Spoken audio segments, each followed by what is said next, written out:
Lesson 10, the relation between the body and the spirit, the effects of the environment and the food, how the surroundings affect the spirit. The human spirit is like a sponge concerning its affection with what surrounds it. Wherever it be, it absorbs from surroundings. The spirit, which is a conscious self, is affected by climate and environment because there is a relation between it and its body.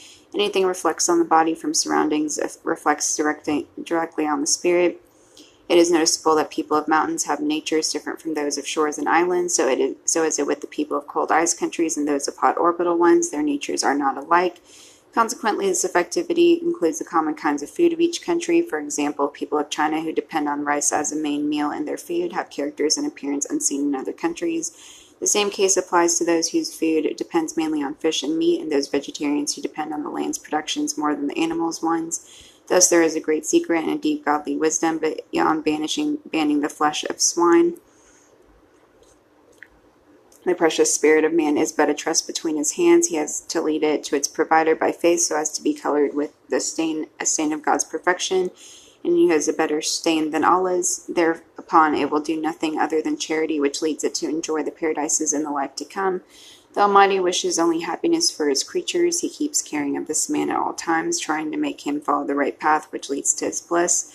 He has sent him a guidebook through a shining lamp. This shining lamp is a messenger who leads man to the right way and reveals the verses of this book as well as the rules he should follow. These rules have been put out to ensure safety and happiness for the spirit in this life and the life to come. They protect it from all the bad impressions that may print on it during its existence in this life so as to make it live happily and peacefully.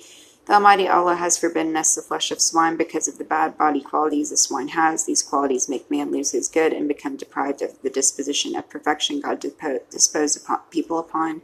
Eating swine meat makes man lose a sense of honor, and for this reason it was forbidden.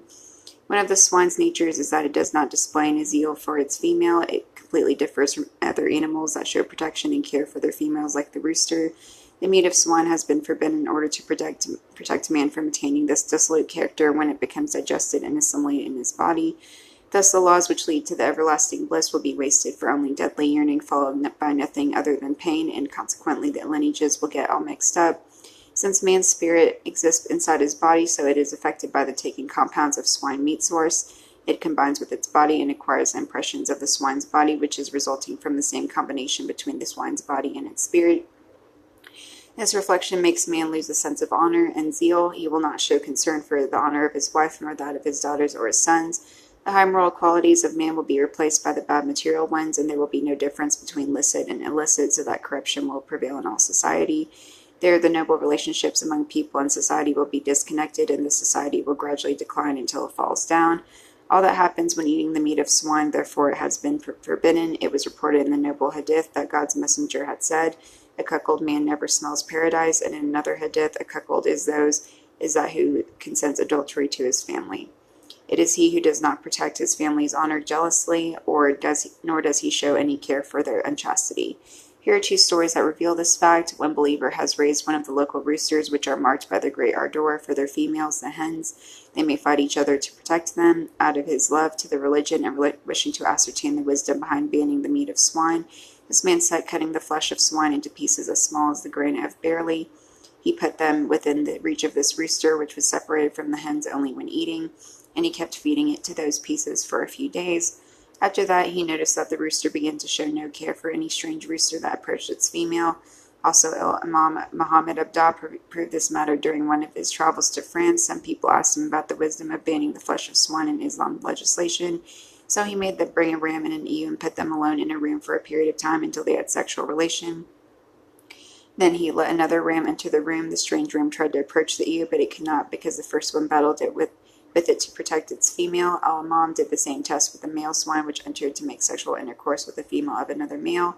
Yet the swine did not oppose at all and showed no concern for the approaching of a strange male to its female. There Al-Imam Abdah returned to the people, inquiring, saying, "Similarly, those who eat the meat of swine acquire the abjectness and villainy and lose a sense of honor. They acquire the swine's characters and its carelessness for its female, so they will do the same with their wives. Thus the sincerity will come to an end in the family, which is the first abode of society, and it will suffer misery which spreads throughout the whole society later on." It was reported in the noble hadith that our Master Jesus the Christ in his second coming will kill the pig and break the cross. This means all mankind shall be as one nation when the appearance of our Master Jesus and his mother. Life shall be pleasant under the shades of rest, peace, cheerfulness, and satisfaction, and the distress and grief that mankind suffer nowadays shall be replaced by joy and happiness, so that this worldly life shall be heaven's and eternal bliss. A pig is a neutral animal that has its function in eating dirty things and waste, and consequently cleansing the environment from microbes and germs which would have grown out of these remains that form focus for gathering the bugs, flies, and insects. So it is not meant by killing the pig that what may apparently be understood, but indeed it means ban eating its flesh to repel the evil resulted from eating its meat. In other words, it means to stop the spreading of its dispraised lowly spiritual properties to people by banning the eating of its flesh. For this reason, the flesh of swine has been forbidden. This forbiddance contains even the flesh of donkey and mule, and any flesh which may cause harm to the spirit due to its qualities unsuitable for man or humanity. Therefore, the Almighty has forbidden us the meat of the animal which possessed the property of assault, rapacity, or hurting, such as the beasts of prey, fox, hyena, lion, and the birds of prey, eagle, and buzzard. God says, we forbade the Jews all animals with claw, that is, which have claw, fang, or tusk, they hurt by nature, so if you eat them, your spirit will be impressed with their qualities of the inclination to assault, rapacity, and pitilessness. But the Jews interpolated more forbidden things out of themselves, and we forbade the fat of sheep and oxen, that is, the fat of kidneys. God condemns this distortion and fabrication for which no sanction has been revealed from him, except what is on their backs, the fat of trunk and intestines, and what is mixed with their bones, they added all that out of themselves. Such is the penalty with which we rewarded them for the misdeeds. We are truthful in what we mentioned in Torah. It did not contain such claim at all. The Holy Quran, Fortress 6, Al-An'am, Livestock, verse 146, the Almighty says, all food was lawful to the Israelites except what Israel forbade himself when the Torah had not yet been revealed. Say, bring Torah and read it, if what you say be true. The Holy Quran, Fortress 3, Al-Imran, the family of Imran, verse 93. Our master Jacob, who was called Israel, forbade himself fat and others because his stomach could no longer digest the fat due to the great suffering he passed through when our master Joseph parted with him. Then the Jews forbade themselves that on their own initiative, though man should refer to the origin, which is God's statute. Say, bring Torah and read it, if what you say be true. Have we forbidden you what Israel forbade himself? That's not right. The Holy Quran, Fortress 3, Al-Imran, the family of Imran, verse 93. A man may ask, you have perfectly explained the reason of forbidding the meat of strangled animals and those beaten to death, the meat of swine and the carcass over which the name of Allah had not been pronounced. You said that they contain germs and many other agents that cause diseases. Then you shed light upon the spiritual side of that forbiddance, referring to the spirit's affection by the quality of food which the body used to eat. You have given many real examples, such as those who eat the meat of swine and acquire its natures. This is a real fact that no one can deny. Islam is a logical religion based on scientific rules and rational proofs and evidences. Would you clarify the machinery of this affection? As we know, characters and manners are related to spirit, the conscious self, not to the body, whether in man or an animal. The body is as a mount for the spirit by which it achieves its desires and expresses its feelings. So how does man attain the qualities of the swine since its spirit left the body after death? Also, there are many questions about the spiritual effect caused by eating an animal over which the name of Allah was not pronounced. We say, first of all, let patience be your boat, thinking your oar, and the Holy Quran your sea through which you sail. As for your great ship by which you travel through this endless ocean, it is the spirit of the messenger, which is the ship of success and safety. My brother, know that Islam is a religion established upon firm facts and main current rules of strict accuracy. Its lofty sciences and sound logic surpass all the human sciences. The teacher of it is a messenger who is the guided one in the shining lamp of truth. He had been taught by the omnipotent God, therefore his high knowledge was taught by the greatest sacred manifestation, so that it excelled all the worldly ones. If we turn back to Allah's all-world, we will discern that there is no atom in this limitless universe, but having a luminous core that never ceases to exist. It is the Spirit. When God first created the creatures in that world, they were of one essence and one level. They were made of God's light. All of them were mere spirits, far from shapes and bodies. There was no difference among them. They lived near to Him, the Almighty, enjoying the witnessing to His light and great beauty, while He was overwhelming them with His manifestation.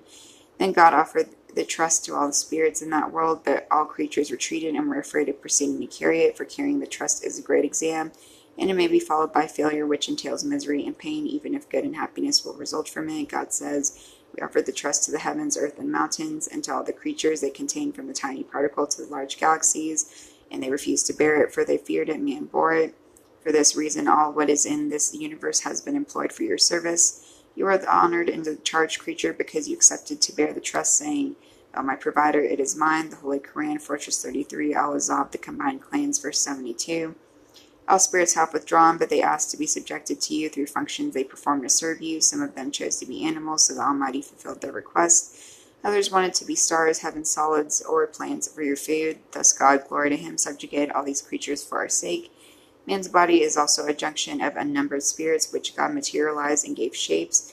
Then he combined them to make cells, tissues, and organs so that the body was formed.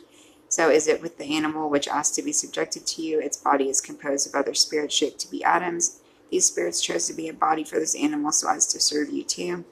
Man's spirit and animals, one, are settled inside their bodies, and the body is as a mount for the spirit by which it achieves its yearnings and demands. This body is formed by gathering the cells, and the cells in turn are formed by gathering the particles, atoms. Each of those atoms has a quintessential spirits that have been gathered together to form the body of the living creature. Therefore, they are affected by the identity of this creature, which spreads through its body and acquires its impressions. This affection is mutual between each other, so when a man eats the meat of swine, the spirits of the atoms of this meat, which are impressed by the bad qualities of swine's self, will be embodied in the body of this man, the consumer. There, the spirit of man, which flows in all the atoms of his body, will be affected gradually negatively until he becomes impressed by the bad quality of swine. He attains no ardor for his woman's modesty, and no generosity but ignobility. On the very contrary, the noble pure body of the messenger became honorable and colored with the stain of his noble spirit, which is Allah's stain, and who has better stain than Allah's? It is the stain of honor and purity, compassion and justice, forbearance and generosity, bravery and zeal. God says, all that is in heaven and earth glorifies Allah, from the minute atoms to the large galaxies and to all heavens. They all have spirits, that is to say, conscious selves. He is the owner of perfection, the wise one. The Holy Quran, Fortress 57, Al-Hadid, Iron, verse 1. In fact, if man gets illuminated by God's light, he will witness through the messenger who is illuminated by God's light what the insignificant fistful of soil contains of uncountable spirits which all glorify God. Glory to you, O creator and provider of all universes. Glory is to your science, which embraces everything in this wide universe and large galaxies. All of that is overwhelmed by your manifestation, and enjoy the bounty you keep bestowing at all times, except the spirit of that man who drew far from you and sought the creature's donation, not yours. He has deprived himself of the great gifts you prepared for him, and which cannot be obtainable by earth nor by wide heaven. The Almighty God ordered us to eat whatever is good to our spirits and bodies, which doesn't contain any harmful spiritual qualities that the Almighty God doesn't want to the humankind, the masters of the universe, which reflect on our bodies with health, which are free from any pathogens causing disease agents such as germs and viruses.